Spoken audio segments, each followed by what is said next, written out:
We are such pathetically dependent beings that we depend on others even for our birth.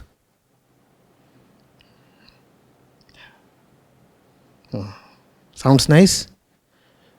Forget about living in an independent way. Independently, you cannot even take birth.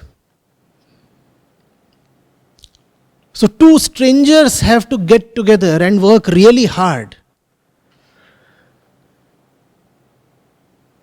Really beat the sweat out of each other's bodies for you to be somehow born. And they are strangers, are they not? After you take birth, somebody has to tell you, Papa. Otherwise you will not know. And if you talk of the physical bond you have with your mother, some other lady could have substituted. She could have nursed you and you wouldn't have even known. Right? Sometimes even a goat suffices. If unfortunately the mother is no more.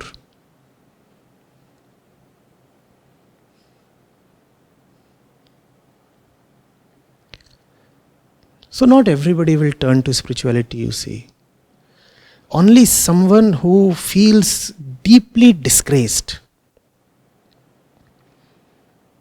In some sense, only someone who has an ego that gets offended. And only someone who has some intellect, some wit about him. Only someone who does not want to console or entertain himself with hollow notions of self-sufficiency or independence or freedom. There are others who would say, you see, I earn so much these days. So what do I call myself? Independent. No.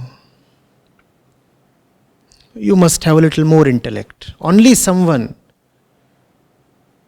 who applies some thought and says, what independence? What independence?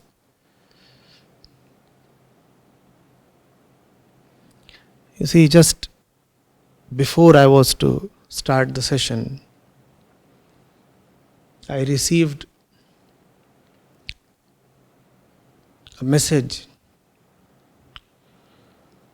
on my college group, online group. They don't usually refer to me, but tonight somebody was probably in a bad mood or something. So they posted a photo of some guru, and it was carrying the lines that to know yourself, go within. For everything else, there is Google. And specifically, he tagged me and said, kindly comment. So I said, this is an understatement. And I was writing on that group after a period of maybe 2 years or something. But since I was asked to, I replied. So I said, this is an understatement. Whatever you are, from top till bottom, can be found on Google. If you say that to find yourself, you will need to go within, for everything else there is Google. You are assuming that some part of you will not be found on Google. I think this is conceit. You think too much of yourself. You think that there is something transcendental or extraordinary about you that Google cannot capture. No. We are crawlers when it comes to life, and Google has trawlers. Trawlers catch crawlers.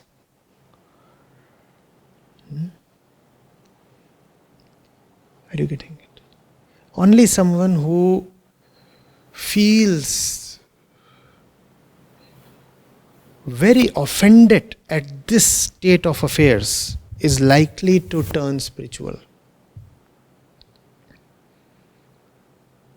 If you are somebody, as most of my batchmates are, everything about you is there on Google. You just type their name and you'll get to know everything about them. A few of them probably even have their own Wikipedia pages and things. Even if they don't have that, then there is LinkedIn and so much else that you can. So your degrees, your family, your date of birth, your height, your weight, and your affairs, your controversies, everything can be found on Google. Now tell me, what are you beyond your height, your weight, your bank balance, your family, your career graph? Are you anything? Now, rare is the rebel who says, this is unacceptable. Am I me, or am I spread all over the internet?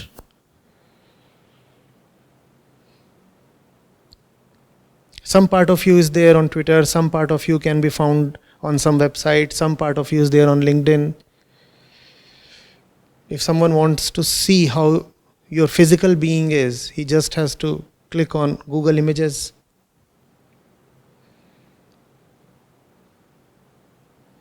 Tell me, what is it about you that someone cannot learn on Google? Assuming that you are reasonably famous.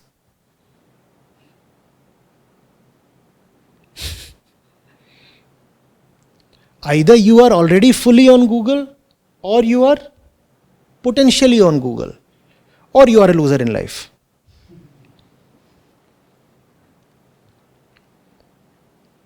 Who just keeps desiring to be on Google. Is there anything about us that words, images, data, others cannot capture or cannot know?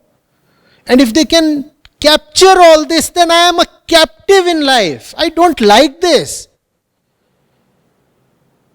There has to be something about me. Hell, why something? The most important part of me, my essence, has to be something that no Google can ever touch, that no words can ever describe.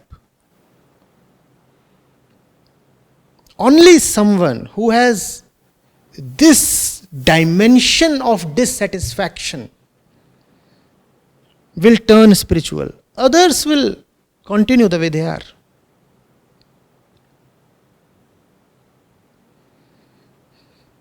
Are you getting it? Are you getting an insight into the Upanishadic method? Upanishads do not have feet of clay. When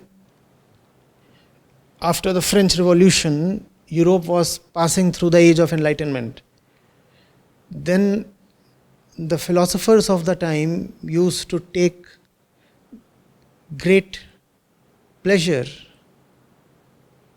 in quipping that the gods have feet of clay. And that the temples are all in the skies, and they don't even have pillars to bind them or root them to the earth. In other sense, your temples are all just wisps of imagination. They have no concrete base.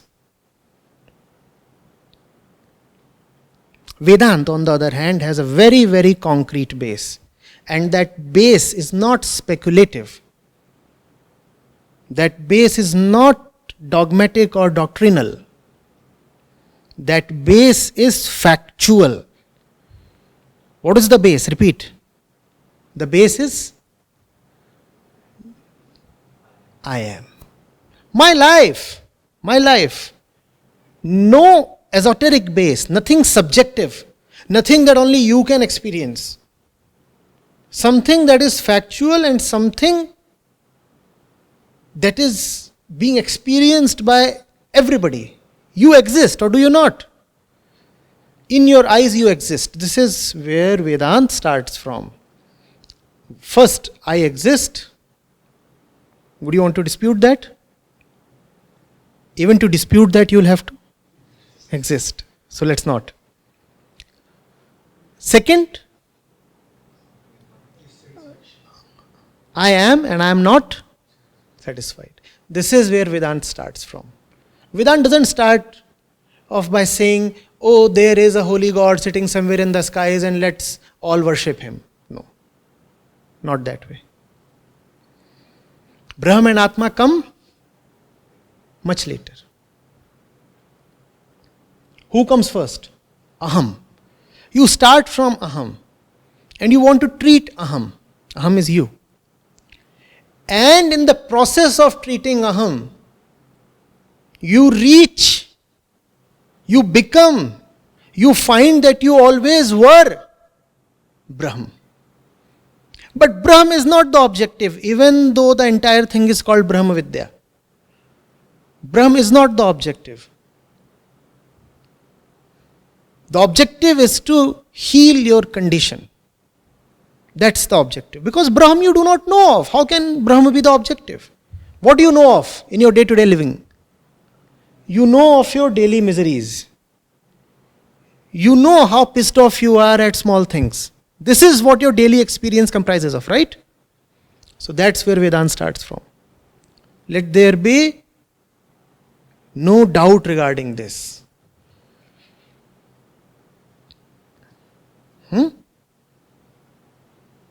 Are you getting it? Vedanta is more scientific than science.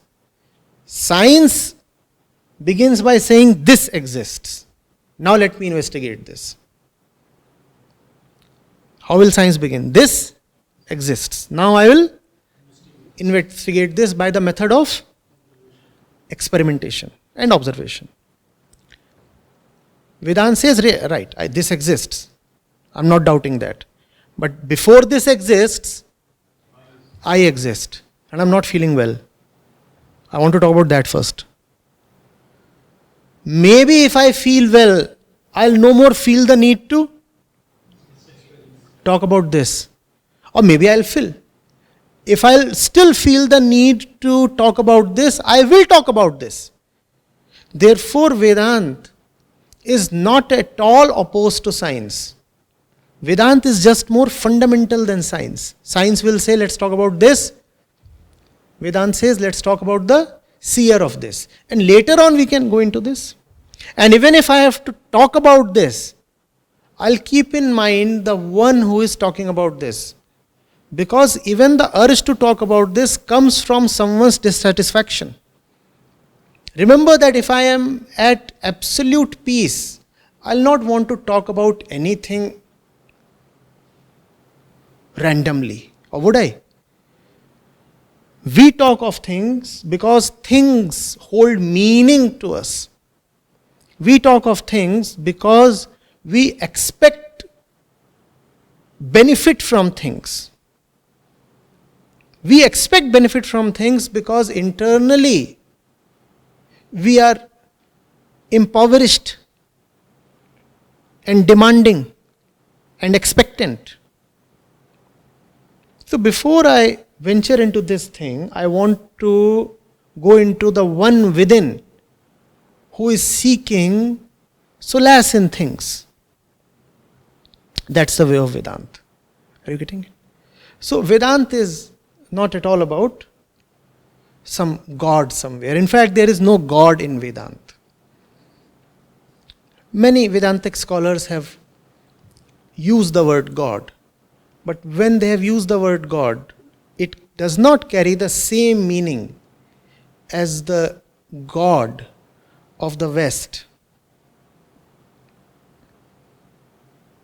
The God of the West, the God of Abrahamic religions, is a very active God. A God that creates, a God that is sometimes merciful, sometimes wrathful, a God that is sometimes even envious, a God that is sometimes even revengeful.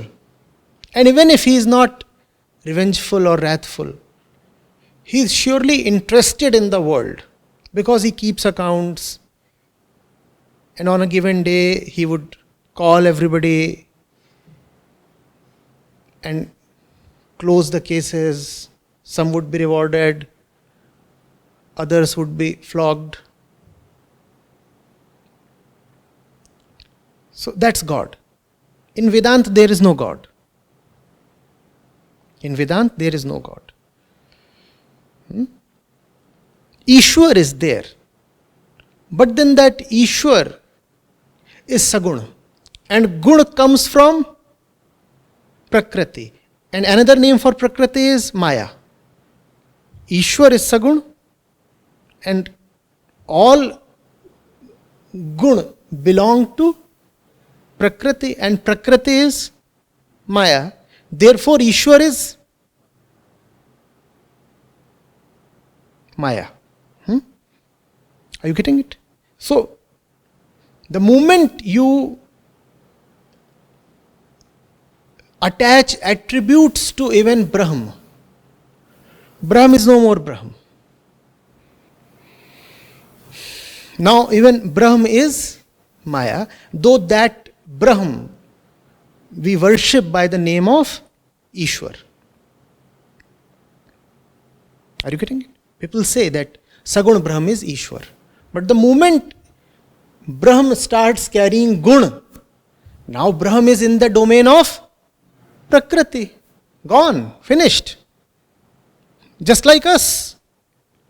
We are Sagun, right? If Brahm also becomes Sagun, game over. Though it's a matter of a more detailed and separate discussion, that just as a method, probably human beings, or at least some human beings, require Ishwar. But Ishwar can at best be a method, never the truth. There is a difference between the truth and the method used to reach truth. Ishwar can be a method, a temporary method, a bridge that you need to use and cross. Once you have crossed the bridge, you leave it. Brahm is not something that you use. Brahm is unusable.